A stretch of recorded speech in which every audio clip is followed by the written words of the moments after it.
ទល់ភ្លឺទឹកឡើងសែនឈឺព្រោះលឺសពក៏ដើមឆ្នាំក៏បបីលិននិនទាចេខ្ញុំថាម្ដេចក៏ខ្ញុំ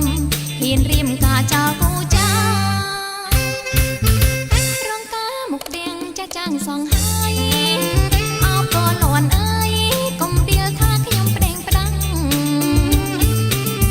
ការពេញខ្ញុំស្មងណែសងសាណាំងតែរឿងបដូរផ្លាំង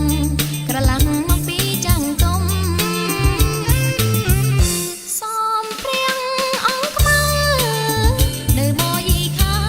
មេតាសំដៅតខ្ញុំកុំថា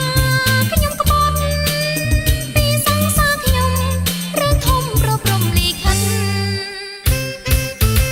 ជួអើយបងបងរង